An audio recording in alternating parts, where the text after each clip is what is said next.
Olá, eu sou Débora Mendes, arquiteta e fundadora da Tetro, e o meu negócio é criar uma arquitetura única para cada pessoa e cada lugar.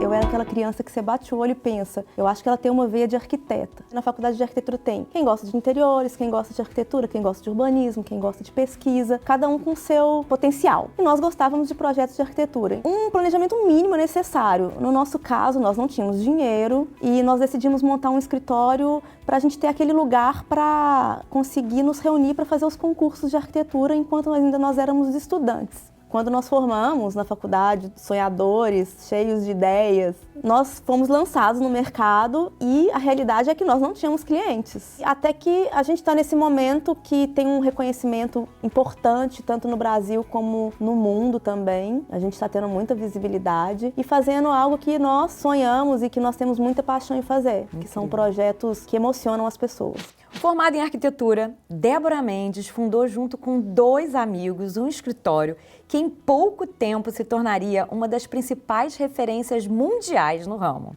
Com a preferência pelo uso de materiais in natura e um olhar único para a paisagem que ocupa, a Tetro Arquitetura desenvolve projetos que se tornaram verdadeiras obras de arte integradas à natureza na qual se insere. A habilidade do trio de desenvolver propostas singulares para cada cliente e, ao mesmo tempo, em sintonia com a estética que traz a assinatura da Tetro, é uma das muitas razões pelas quais o escritório reúne diversos dos principais prêmios de arquitetura do mundo. Débora, seja muito bem-vinda. Obrigada pelo convite, é um prazer enorme estar aqui com vocês. Muito bom, uma honra para a gente também. Para a gente começar, queria que você contasse para a gente como é que foi a sua trajetória profissional, como é que foi desde aquele chamado para a sua vocação de arquiteta até a constituição de um negócio com seus 2 colegas de faculdade, né? Então, eu acho que a vocação surgiu desde que eu era criança. Eu era aquela criança que você bate o olho e pensa, eu acho que ela tem uma veia de arquiteta. Então, assim, eu gostava de desenhar, desenhava super bem, me destacava por isso entre meus colegas. Gostava de trabalhos manuais, me interessava por revistas de arquitetura. Minha mãe sempre comprava revistas de arquitetura, embora eu só fosse saber o tipo de arquitetura que eu gostaria de fazer na faculdade. Mas não foi uma trajetória tão linear assim, então em alguns momentos eu tive dúvida, porque parecia óbvio demais. Então quando eu fui escolher minha profissão, fazer o vestibular, eu escolhi uma outra coisa, fiz durante um tempo um outro curso e pensei, realmente não é isso que eu quero. Eu acho que é a hora de eu seguir realmente a minha vocação, aquilo que eu acho que eu tenho mesmo dentro de mim. E entrei para a faculdade de arquitetura e lá eu me encontrei, eu adorava aquele universo de pessoas que pensavam muito como eu, aquele envolvimento com a criatividade. Então, realmente, eu me encontrei na faculdade de arquitetura. E lá, desde o início, eu conheci o Carlos e o Igor. Eu e o Carlos, nós éramos da mesma turma, o Igor estava um ano na nossa frente. E nós éramos, na nossa turma, aqueles que gostávamos de projetos de arquitetura, porque na faculdade de arquitetura tem quem gosta de interiores, quem gosta de arquitetura, quem gosta de urbanismo, quem gosta de pesquisa, cada um com seu potencial. E nós gostávamos de projetos de arquitetura, então nós sempre nos juntávamos para conversar sobre arquitetura, estudar, participar de concursos. É muito interessante porque existem várias entidades públicas e privadas que promovem concursos. Concursos profissionais para obras serem construídas e também concursos de estudantes, de concursos de ideias, e nós participávamos de ambos. Às vezes algum escritório de arquitetos convidava a gente para participar de alguma equipe. E foi aí que eu acho que a gente começou a nossa história, fazendo concurso de arquitetura enquanto ainda éramos estudantes. Que incrível. Ou seja, a semente, né, do negócio surge dentro de um contexto, né, de projetos, de concurso, super desafiador. Muito bom. Conta pra gente o que é a Tetro. Como é que você, né, apresenta a Tetro? Poxa, a Tetro eu acho que ela é um encontro de mentes criativas e ambiciosas, com uma paixão e um sonho em comum, que eu acho que é o de criar uma arquitetura que tenha uma conexão com a arte, que respeite o lugar onde ela está sendo inserida e que se inspire também nas pessoas, nas culturas. Então eu acho que é uma arquitetura única, que não se repete. Eu acho que o mundo é muito diferente, as pessoas são diferentes, então cada lugar e cada pessoa merece uma arquitetura única para si. E a Tetro é esse lugar. É o lugar que a gente se propõe a fazer isso. Muito bom, é incrível. Você contou um pouco do início, né, do seu encontro com Igor e Carlos. Assim, você nos contou da participação em concursos, de projetos. Houve também assim, um certo planejamento para empreender? Existiu esse momento formal, assim, sentamos, organizamos, pensamos nesse novo negócio, ou a coisa foi acontecendo? Sim e não. Sim, porque um planejamento mínimo é necessário. No nosso caso, nós não tínhamos dinheiro e nós decidimos montar um escritório para a gente ter aquele lugar para conseguir nos reunir para fazer os concursos de arquitetura enquanto nós éramos estudantes. Então, nosso planejamento foi simplesmente escolhermos o melhor lugar, no caso teria que ser uma sala perto da faculdade e perto de onde nós fazemos estágios. E a gente também tinha que ter um dinheiro para manter aquela estrutura física. E o dinheiro vinha do nosso estágio, então o que nós recebíamos ia direto para o escritório, porque nós não tínhamos clientes, né, na época, éramos estudantes. Então foi um planejamento muito, muito pequeno. Tudo que a gente aprendeu de gestão veio com a prática, então nós não tínhamos muito conhecimento, então foi uma grande aventura no início, eu acho. Muito bom. Mas vocês tinham essa visão, né, de futuro, assim, do lugar onde vocês queriam estar, não tinha? A gente tinha uma ambição e éramos muito corajosos, eu acho. Jovens, corajosos. Jovens, corajosos e gostávamos de arriscar. Então, aquilo tudo era muito emocionante para a gente. Poxa, nós somos estudantes, vamos ter o nosso escritório e, poxa, onde nós podemos chegar? Nós éramos sonhadores. Eu acho que isso é muito importante quando você está começando um negócio. Sim, importantíssimo. E sendo jovem, né, as amarras são menores ainda. Com certeza, com certeza. Então, nós temos mais tempo, a cabeça mais livre, mais liberada de preocupações. Compromissos, né? Compromissos. Muito bom, excelente. Eu sei que no início, né, a Tetro começou muito ancorada em projetos mais industriais, mais para o mundo corporativo, né? Vocês desenvolviam projetos para empresas. Mas o tempo foi passando, a Tetro já tem, né, alguma estrada, né, quase 20 anos, né, de operação. E no longo dessa sua trajetória, vocês mudaram, né? Então, de uma empresa que atendia a outras empresas para empresas para um escritório que atende agora a projetos residenciais. Como é que foi essa mudança? Teve, assim, algo que despertou essa transformação? Conta pra gente, assim, e também um pouco, assim, das habilidades de adaptabilidade, né? Foram fundamentais nesse processo? Conta pra gente dessa jornada de transformação. Então, eu acho que vou precisar voltar um pouco mais atrás, porque quando a Tetro foi pensada, ela foi pensada para fazer justamente o que nós fazemos hoje, não projetos industriais. Só que o que acontece? Quando nós formamos na faculdade, sonhadores, cheios de ideias, nós fomos lançados no mercado e a realidade é que nós não tínhamos clientes. Nós não tínhamos ninguém para bancar esse sonho nosso. E continuávamos fazendo concursos de arquitetura e ganhamos um muito importante, um concurso profissional, junto com outros arquitetos, que foi a sede da Orquestra Sinfônica de Minas Gerais, um concurso nacional. E esse concurso, ele era patrocinado pela Vale, a Vale do Rio Doce. E nós começamos a criar uma relação com a Vale, que começou a chamar a gente para participar de várias concorrências, ganhamos vários contratos dela. E num certo momento nós estávamos totalmente envolvidos naquela dinâmica. Então tínhamos construído uma equipe muito grande, uma equipe de engenharia, fizemos mais de 1000 projetos para ela. Que incrível. Então foi uma espécie de um desvio de trajetória, eu posso dizer. Um desvio bom, né? Um porque fazer desvio 1000 bom. projetos. E foi uma fase muito importante, porque nos deu experiência, nos deu uma tranquilidade financeira, nos deu oportunidade de lidar com projetos de escalas enormes, e projetos pequenos, e projetos muito complexos, de trocar com vários profissionais. Então, eu acho que a gente leva esse conhecimento até hoje nos nossos projetos. E aí veio a crise de 2013, 2014, que com a queda do preço do minério, afetou muito o mercado de mineração. Então, nós perdemos vários contratos com a Vale, que era nosso único cliente na época. Nós tínhamos clientes pequenos, mas que não correspondiam a 5% do volume de projetos que nós fazíamos.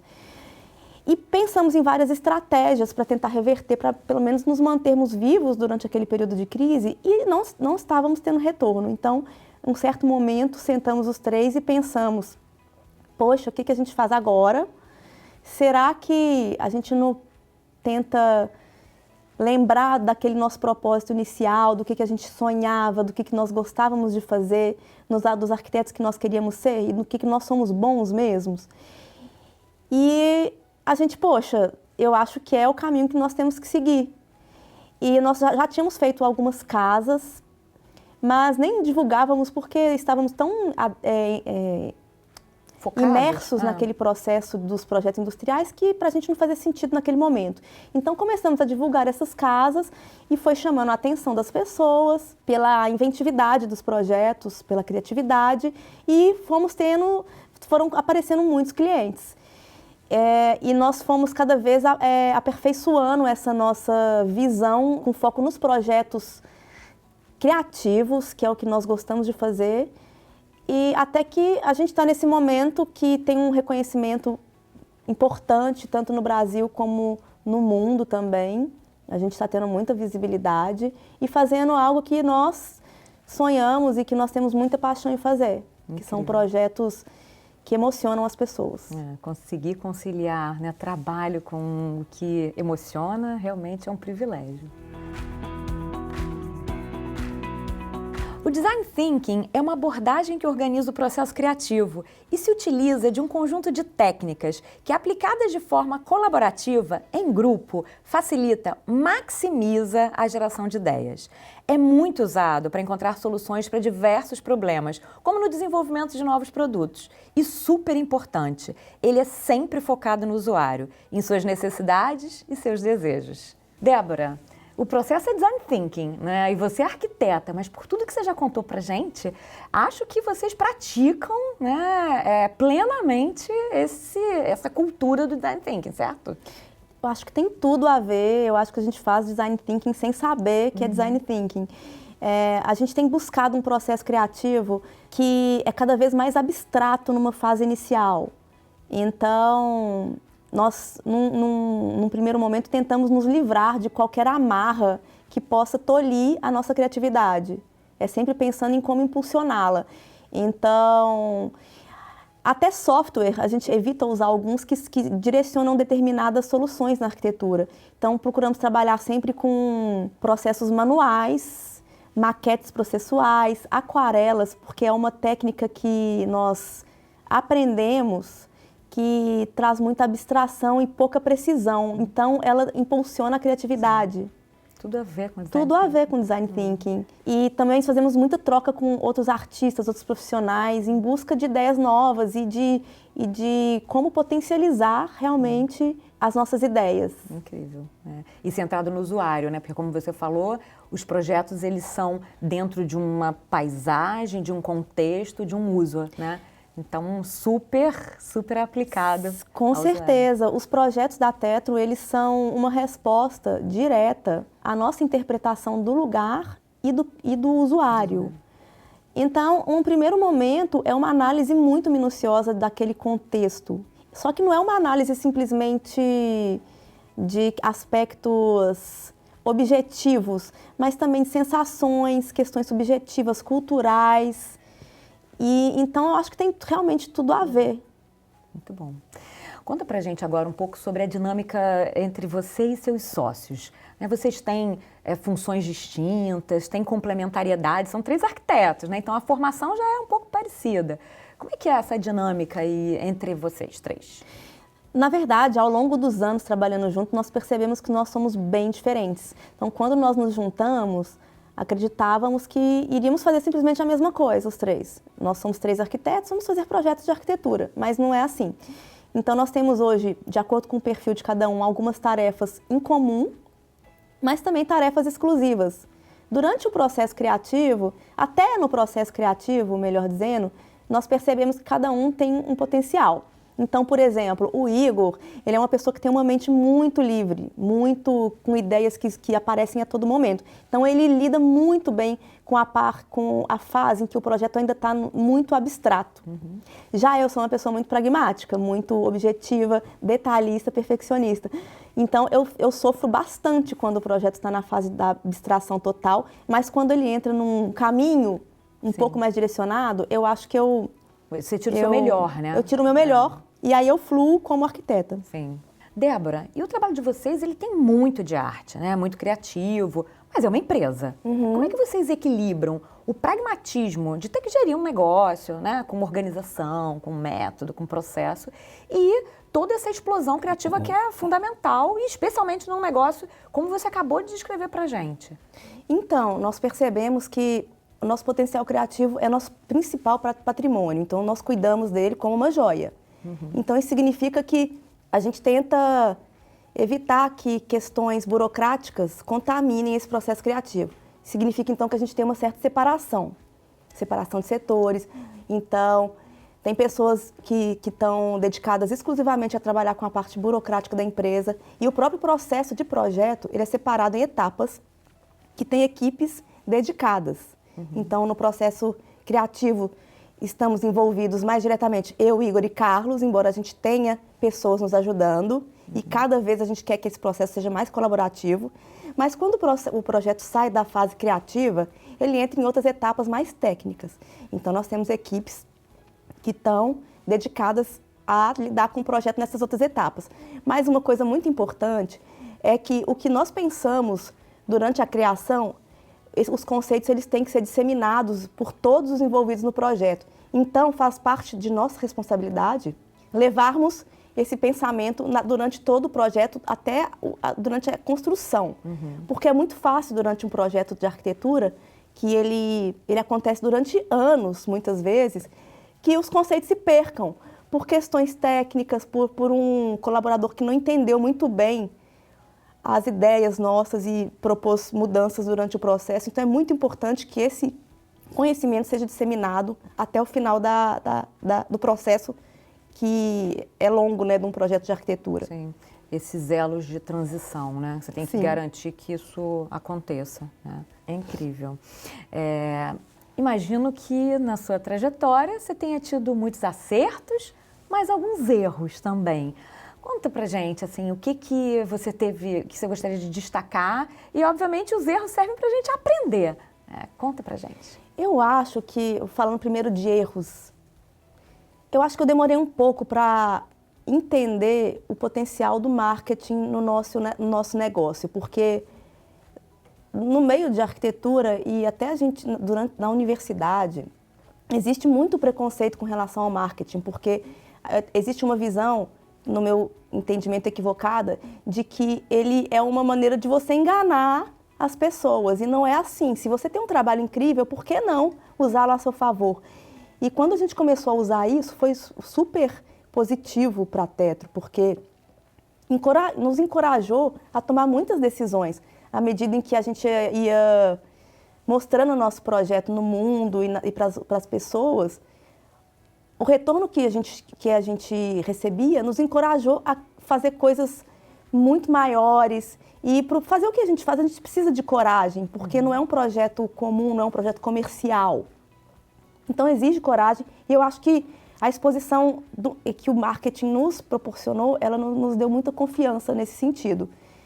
Eu acho que acertos, assim, tem várias lições que eu poderia falar, mas eu acho que começar fazendo concursos de arquitetura foi muito importante para a gente, porque nos deu possibilidade de treinar como nós seríamos arquitetos e exercitarmos os desafios que nós teríamos durante a nossa caminhada profissional e conhecer pessoas.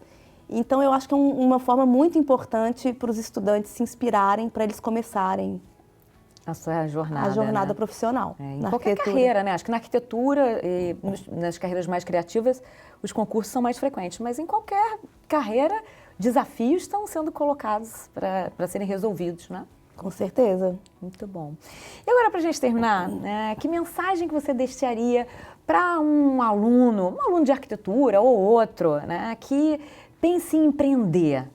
O que você gostaria de ter ouvido e que você agora deixa de mensagem para quem está aí nessa cadeira de estudante pensando no futuro? Eu acho que persistir. Quando você tem um negócio, a persistência, acreditar naquilo que você está fazendo e pensar em como superar as dificuldades é muito importante, porque as dificuldades elas vão existir e desistir é uma opção. Mas persistir também é uma opção e muitas vezes é a melhor delas e exige coragem e conhecimento daquilo que você está fazendo e acreditar realmente no seu propósito. Muito bom, excelente. Débora, foi um prazer ter você aqui conosco hoje. O prazer foi meu. Muito obrigada mais uma vez pelo convite. Muito obrigada. E você, já sabe qual é o seu negócio? Se você gostou desse conteúdo, você pode seguir a gente no YouTube do IBMEC, no Spotify e nas principais plataformas de áudio. E se quiser ver só os trechinhos, também tem cortes lá no Instagram, @IBMEC, e no TikTok, @IBMEC.oficial. Até a próxima!